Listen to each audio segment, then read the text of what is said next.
Hello everyone and welcome to today's video. Today we will be diving into the world of chat application using Gemini, Streamlit and LangChain framework. But before we jump into the code, let's understand Streamlit and LangChain are. So Streamlit is a powerful Python application, or you can say even library, that allow us to create interactive web application with ease. So whether you are a data scientist, machine learning engineer or developer, Streamlit simplifies the process of building and sharing your ideas with beautiful interactive interface. So with Streamlit you can transform your Python script into interactive web app in just a few lines of code and making it perfect for prototyping and showcasing your project. Okay, so I hope the use of Streamlit is clear. Now let's move to LangChain. So LangChain is a platform that leverages the power of natural language processing to enable developer to build intelligent chatbot and conversational interface. So with LangChain you can easily integrate advanced NLP model into your application, allowing them to understand and respond to natural language input with human-like accuracy. So whether you are building a customer support chatbot, a virtual assistant, or language transition service, LangChain is here to provide the tools and infrastructure we need to create powerful conversational experience. So what exactly chat app? So a chat app is like a short for chat application is a software application that allow user to communicate with each other in real time. So whether it's through text messages, voice call, or voice chat, chat app enable people to connect and communicate with each other regardless of their uh, location or tools or devices they're using. So from casual conversation with friends to professional meeting with colleagues, chat app has become an integral part of our daily life. Now that we have understand the tools and concepts involved, let's dive into building our chat app using Gemini, Streamlit and LangChain. So in this demo we will be creating a chat app that answer question based on the PDF document that we will be uploading. So we will leverage Streamlit to create user interface, LangChain for natural language processing and Gemini for seamless integration. Okay, so let's dive into the code. So I am using VS Code. You can even use you know Jupyter Notebook for doing this project. So it's nothing, just the difference is there you will be having complexity in navigating into different folder, but in VS Code I mean for me it is very easy to navigate to different folders and different tools, the different extension that it offers. So that's why I'm using VS Code. It's up to you, whichever ID you can use. So the very first thing that we will be doing is creating the environment file. Either you can create an environment file here or you can even create in the Python file. It's up to you. So I'm creating here because I do not want to share every time the environment key. Okay, the API key I don't want to show to the user. So you can separately create here. Okay, so I'm creating it .env. Oops. Okay, and let's give a name, Google API key. Okay, and where do we find our Google API key? It's in the you know ai.studio ai studio.google.com. So here if you log in here, you just have to link your Gmail account and that's all. After logging, you have to click this get API key, and here you can see all the APIs which you have created or you will be creating. Okay, so let's create a new API key. So by clicking this button you will have uh, you know the pop-up coming, and here you have to give select the project. So it is generative language client. So just now click generate API key. Okay, so here we will get the key. Now you just copy it. Okay, and that's all. That is what you have to do. So this is your key. Okay, and now save it. So after saving it, next thing we have to do is we have to create requirements.txt file for installing all the library that we have to use in this project. Okay, so let's do that as well. Requirements.txt. Okay, so here what we need Streamlit. Okay, then Google generative AI. Okay, and then python.env. Then we need LangChain, then pypdf2, chroma db, 5 CPU, and lastly LangChain Google JDI. Now we are done. So let me explain what all these library will do. So Streamlit, like I told you, a Python library for building interactive web application with simple Python script. Okay. Then we have Google Generative AI. So this library is a collection of Python modules for utilizing Google, generative AI modules and tools. Then we have Python.net.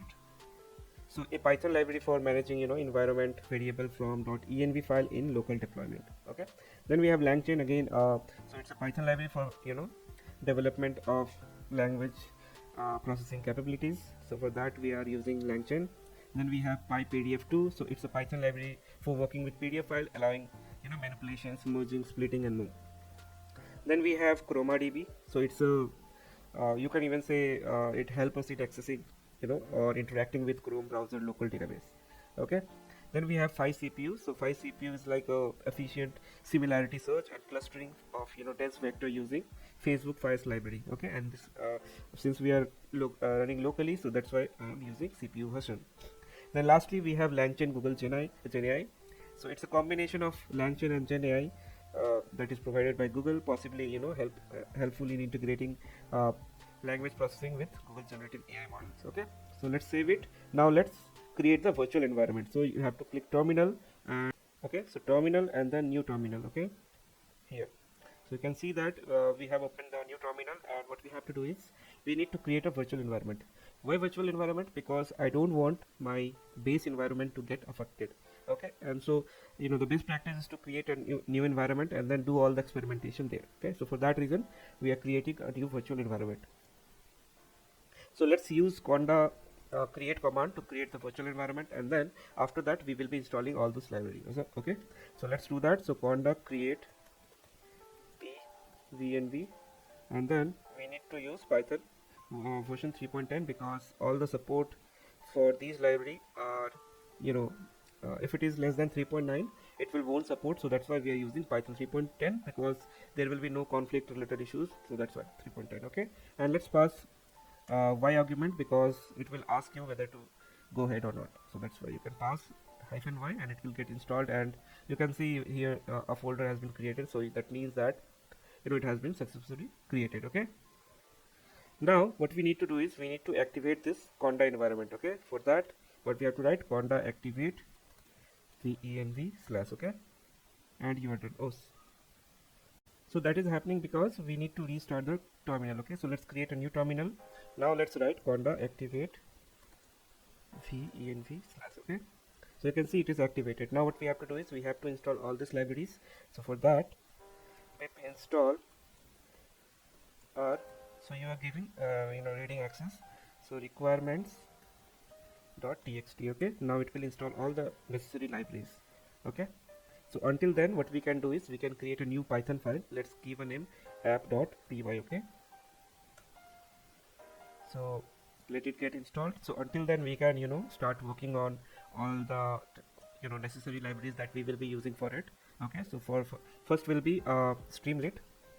So importing all the necessary libraries. Okay, so first will be import Streamlit as st. Okay, then from pypdf2 import pdf reader. Okay, next will be recursive characters text splitter. So from langchain dot text splitter import recursive character text splitter. Okay, I think there was some issue. Okay, we'll see that later, but moreover all the necessary libraries are installed. Okay, now let's focus on the main app.py file. Okay, so we are importing all the libraries here. So next will be import os, then we also have to import FileDB. Okay, so from google.generative AI as gen AI. Okay, then we have to import from LangChain Google underscore GenAI import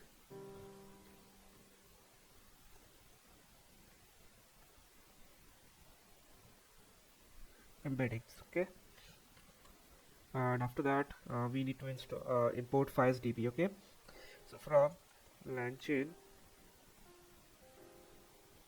dot vector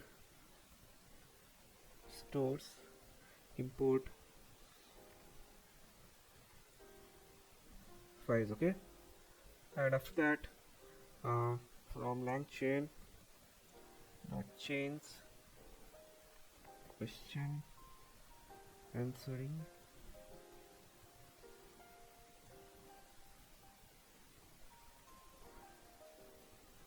load QA chain. Then we have to also import prompt template. So from LangChain dot prompts import prompt template. Okay, so moreover we are done. Lastly we'll import python.env to load our environment file that we have created, the API key. Okay, so from .env import load.env.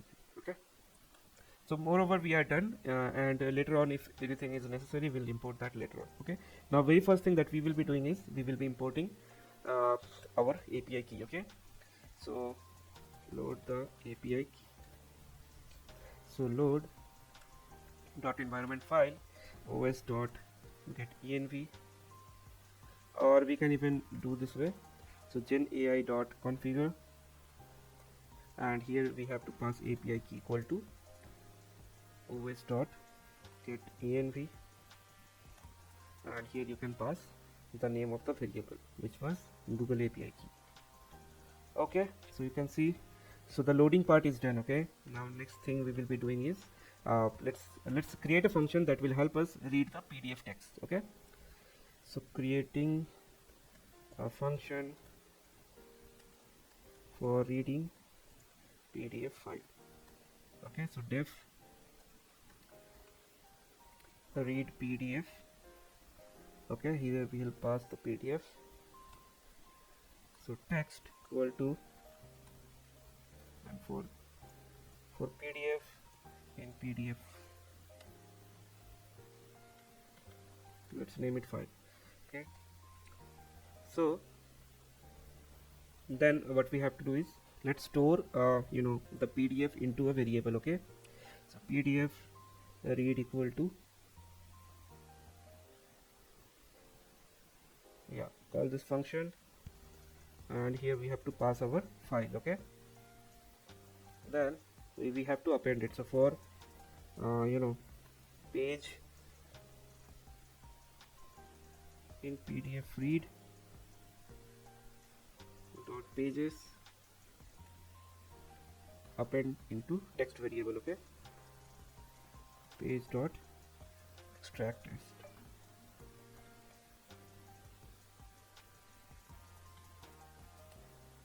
Now lastly we have to return the text. So what's happening here is, let me explain before going to the another function.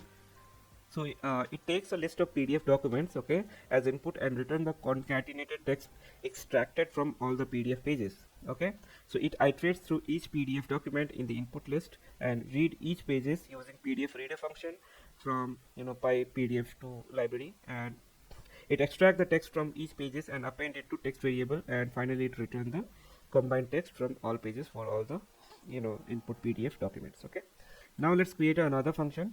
So this will help us get the chunks. Okay, so let's say you have 10 PDF. Now we definitely have to chunk it, because if we feed a lot of document, we will be receiving token limitation issue. Okay, so for that reason we also do tokenization. Also there is one other reason is because, see, if you have a large corpus of text, it will be very hard to manage.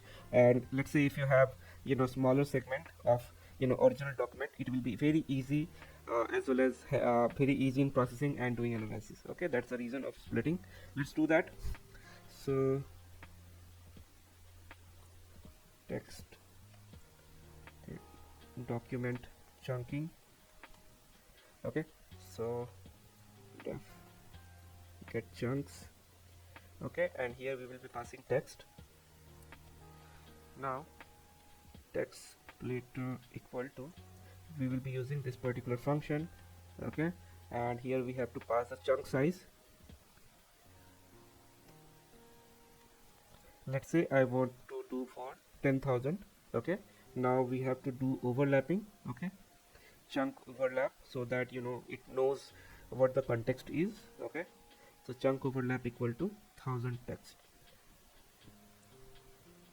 Now chunks equal to text splitter dot split text, and here you have to pass the text. Okay, and what we have to return, we have to return the chunks that we have created here.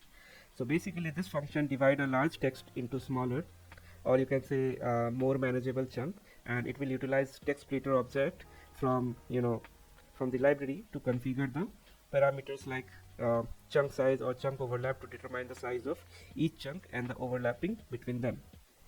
So it then uses text splitter to split the input text into chunk based on the specified parameter here. Okay, and I mean obviously so it will return the chunks that are stored in chunk variable, and finally it returns these chunks, providing smaller segment of original text for easier analysis, or you can say processing. Okay, so document chunking is also done. Now what we have to do is we have to create the embeddings. Okay, so let's do that.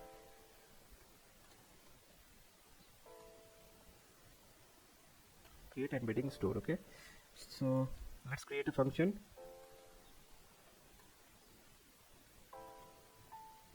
Or you can say vector store also, it will be easy.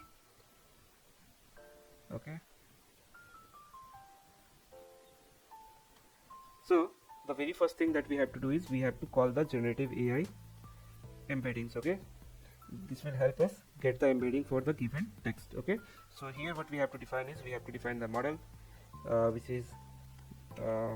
which will be like models slash embedding 001. Okay, you can find this in previous video. I have explained all the models that Google is providing, and embedding 001 is one of it. Okay, and now let's create a vector store. Okay, before creating vector store, we have to store this embedding. Let's name it embedding only. Okay, so we have stored the embedding. Now let's create the vector store dot from texts. Okay, text chunk that we are getting from here, and we have to also pass the embedding. Okay, so embeddings equal to embeddings. Okay, now what we have to do is let's save this vector. Okay, so vector store equal to dot save save local. Okay, because we want to locally save it, files index, and we are done. Okay, so we have created this function to basically create a vector store from the collection of text chunk. Okay, so let me break it down. So first of all, it uses Google generative AI embedding model. So we have instantiated here with the specific model this. Okay, and then it utilizes the FIAS library, a library for efficient similarity search and clustering of dense vectors. Okay, and later on the from text method is invoked on the FIAS object, passing the text chunk as input along with the embedding obtained from the Google generative AI model, and the resulting vector store is obtained and assigned to vector store.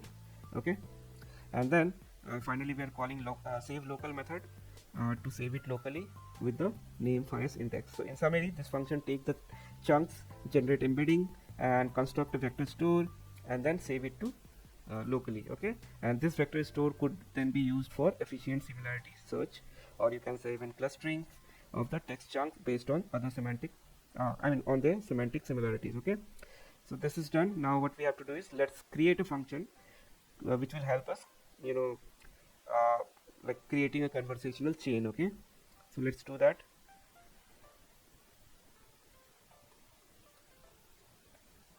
Okay, so here we'll create prompts and all other thing. So def um,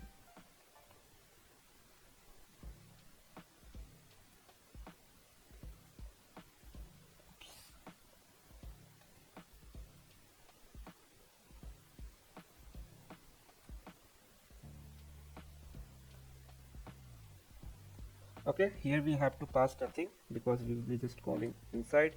Okay, the very first thing that you have to do is we have to write the prompt and you have to write the answer, how you will be returning it. Okay, so very first thing, let's create the prompt template.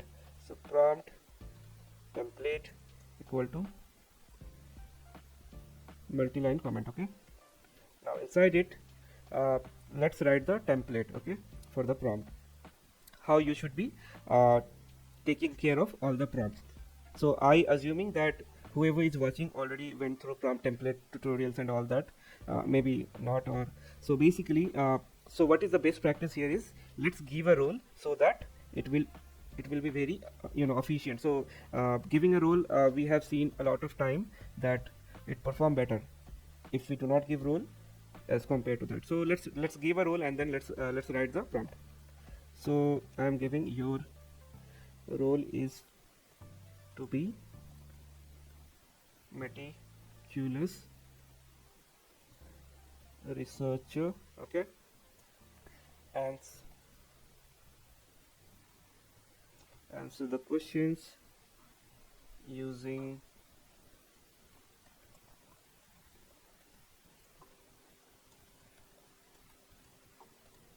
within the context, okay, be detailed but avoid unnecessary rambling. Okay, if you cannot find the answer, simply state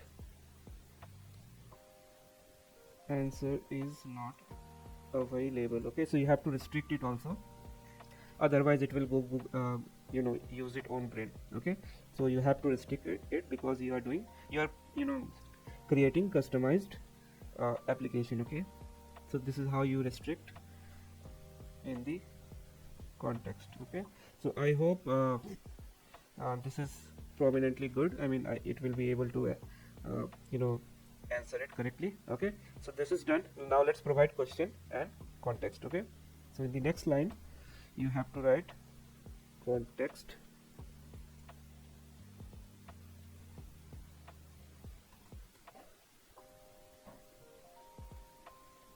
okay, and then question.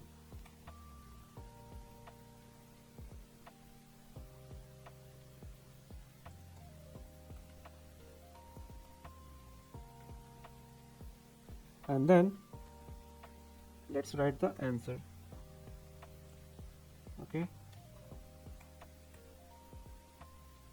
Okay, now we have to end the comment here. Okay, not here, post answer. Now so let's call the chat module. Okay, so model equal to, so we will use chat. Okay, I haven't imported it, let's import that. Okay, so from LangChain app Google Gen AI import chat Google generative AI. Okay, we are done. Let's call this, and here what we have to pass is, we have to pass few details, which is like model and temperature. So you can go ahead and you could add as many as possible, but for this project I am adding only model as well as temperature. Okay, so model will be Gemini Pro, and let's give a temperature to be 0.3.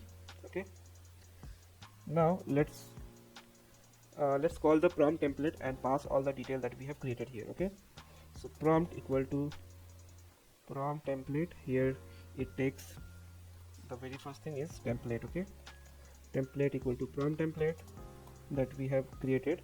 Okay, and we have to give input variables to this prompt. Okay, and that will be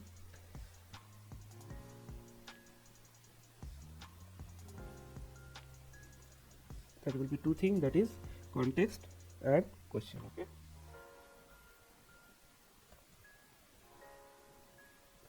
and we are done. Now we have to load the QA chain. Okay, so chain equal to, let's chain together all of this thing. Okay, so chain equal to load QA chain. Let's pass the model chain type. So in the upcoming tutorial I will be creating one separate video based on chain type. So there are different type of like 4-5 chain types, and I will explain why and when to use which. Okay, so for now we are using stuff chain type, and then we have to pass the prompt equal to prompt. Okay, this particular thing, and let's return the chain. Okay, and we are done. So let me clarify what this function is doing here. So first of all, it defines the prompt template, and that serves as a template for formatting question and context for the QA model to generate the answer. Okay, then first it initialize chat Google generative AI model, likely a conversational model based on Google generative AI, which is which have specific parameter like model type and temperature, but you can add as many as possible. There are a lot of parameters. So temperature is again to measure the randomness in generating response. Then we set a prompt using prompt template function. You can see here. Okay, and then specify the template defined earlier, indicating the input variable, that is context and question. And lastly, we loading the QA chain using load QA chain function by passing initialized model, specifying chain type, which is stuff. So it indicates a general purpose QA chain. Okay, I will explain it in detail. Just wait for the upcoming video. And then what we are providing the prompt template, and finally it return the initialized QA chain. Okay, and there is one more function lastly we'll create, and then we can run it. Okay, so the next function will be to create the user input. Okay, so let's create the function for that.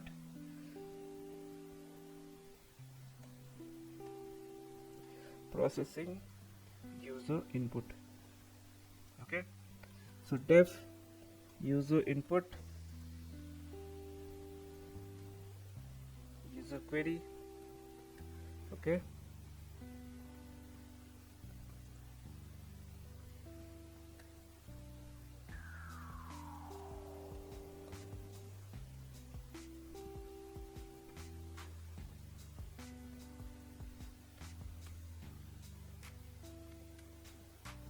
so we have initialized the embedding.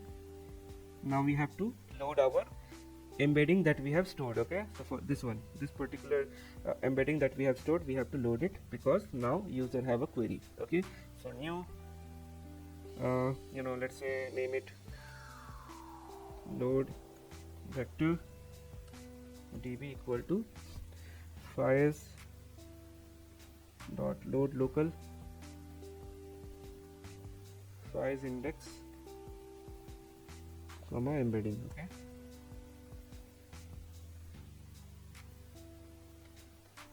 so we have loaded the files index that we have stored earlier.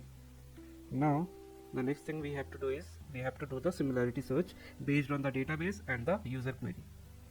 So let's name it docs equal to load vector db dot do similarity search, and here we will pass the user query. Okay, now let's call the conversational chain PDF. Okay,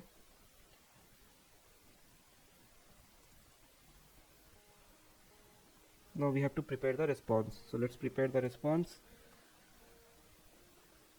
equal to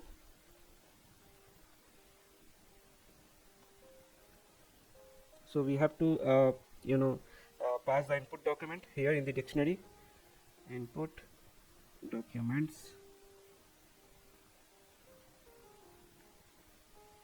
okay, and it should be docs that we have loaded.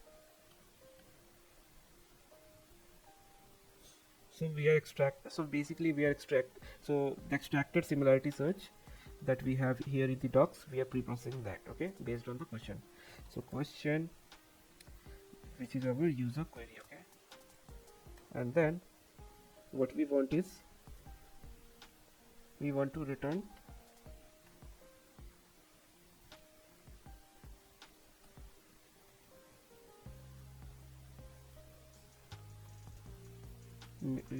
just make sure that we are making return only output is true, otherwise it will return metadata also.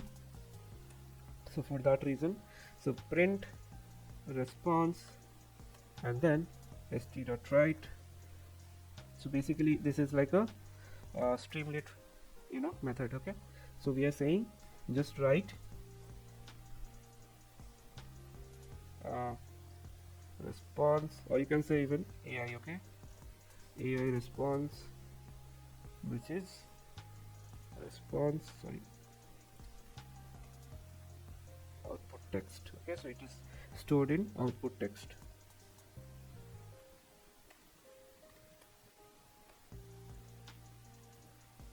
And this is done. So now let's design the UI. Okay, so it will be just a few lines. Okay, and it is like a main function. Okay, so def main.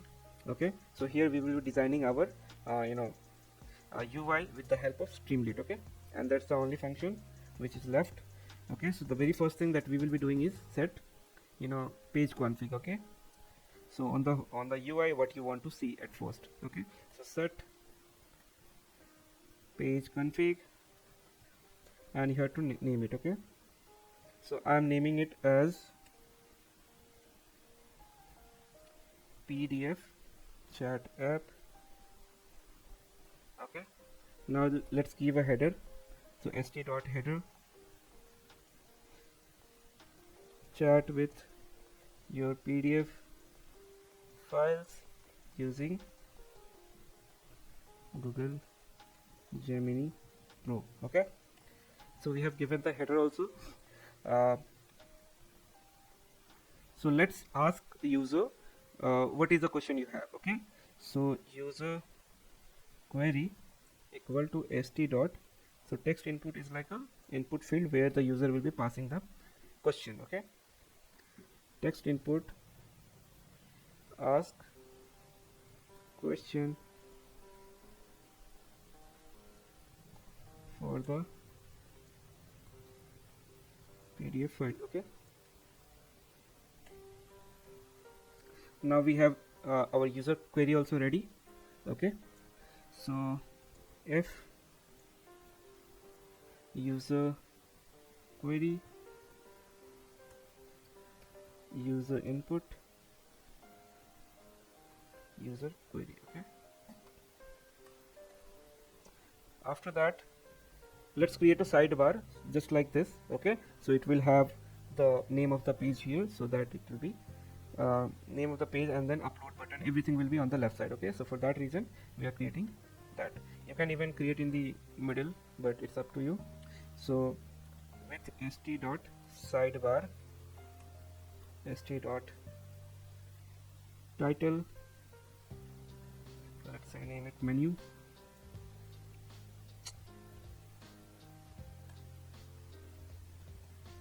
then PDF docs equal to st dot file uploader.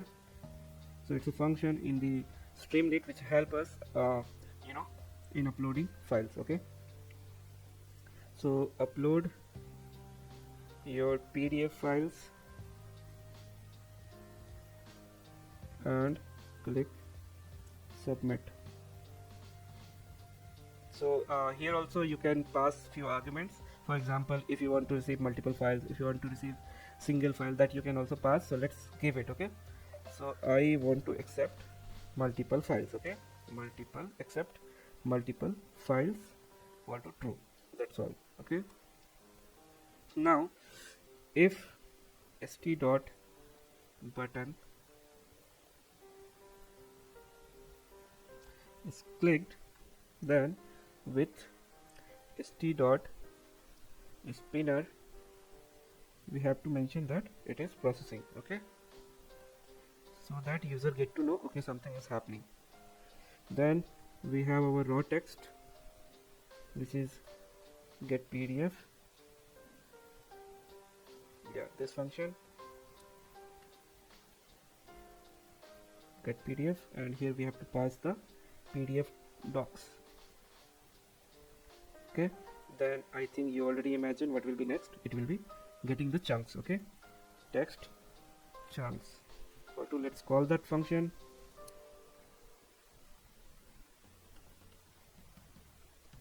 and here we have to pass all the raw text.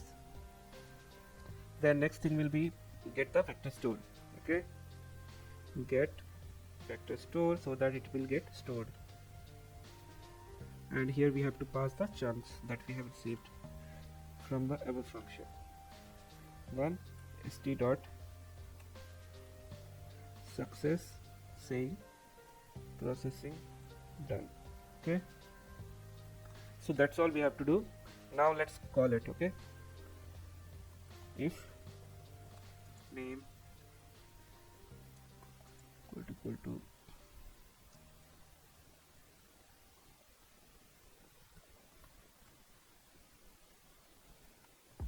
call the main function, okay. So let me explain you what's happening here. I mean, it's just so first of all what we are doing here is okay, not that the main function. So first of all we are setting the configuration of Streamlit page to be titled as PDF chat app. Nextly we are setting the the header, so displaying a header indicating the purpose of application. After that we are providing the text input box for the user to ask question related to the uploaded PDF files. Then we saying we are writing if condition, so it will check if the question is entered, okay. Only then it will proceed. After that here actually so here we are defining a sidebar section for additional good looking purpose, but this sidebar is used for different purposes, like you can navigate to multiple pages that we have decided to be to add all the different applications that we will be creating for Gemini playlist, okay. So you will see that later, but moreover the sidebar is for is used for that purpose only. After that we have menu, okay, so which will display the title for the sidebar section. Then we are providing upload widget for user to upload the multiple PDF files, and we are checking if the user has clicked the submit and process button. If it is, then it will go for spinner indicating that processing is underway. And after that we are extracting the text from the uploaded PDF file using the get PDF function, and then after that we are creating the vector stores and then displaying the success, okay. That's all. I mean, get chunk, all this is there, but moreover we are done, okay. So this is what our project is. Now to run this, what we have to do is we have to run Streamlit, okay. So let's do that. So create a new terminal, okay. So the command is Streamlit run app.py, okay. So that's all, okay. So you can see we have some errors, so let's fix all this error. So it is saying that from Google.generative AI, okay, it should be import, not from, okay. So let's go to the app, okay. Now let's save it. We have to run this again, so let's close it and let's run this.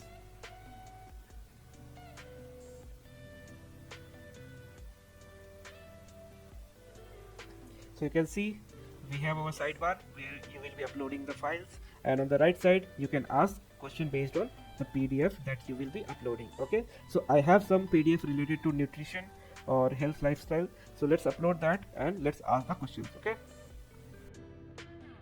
So like I told you, we have option to upload multiple file as well as single file, okay. So I have these many nutrition document as a PDF file, so I'll share all of them, also the code, so you can have check all this. So you can see all of them can be imported, okay. Now let's, so I mean, without wasting time, I will just go through one file, that is nutrition and diet. Let's import that, okay. You have to clear all the files first and then upload a file and click submit. So what it will do, remember, it will create the vectors, okay, and then it will store.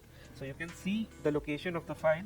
You will have one files index folder where you will have the pickle file as well as files file. Okay, so now what you can do is we can ask question. Okay, so let's ask what is BMI. Okay, so it will take some time, a few seconds, and then it will return the answer. Okay,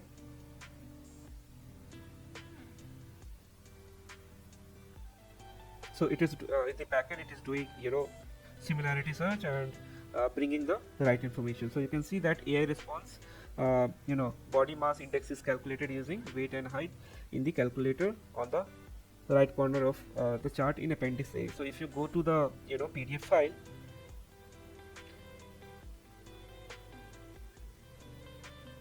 and you can open the PDF file. Here the PDF file is, and what it is saying, appendix A. Okay, let's go to appendix A. So you can see this is how we calculate the BMI index, which is our model is telling correct. Okay, so this is done. Now let's ask it a typical question. Okay, like little bit complex. So what is good BMI? Okay, now let's say whether it is able to answer the question or not.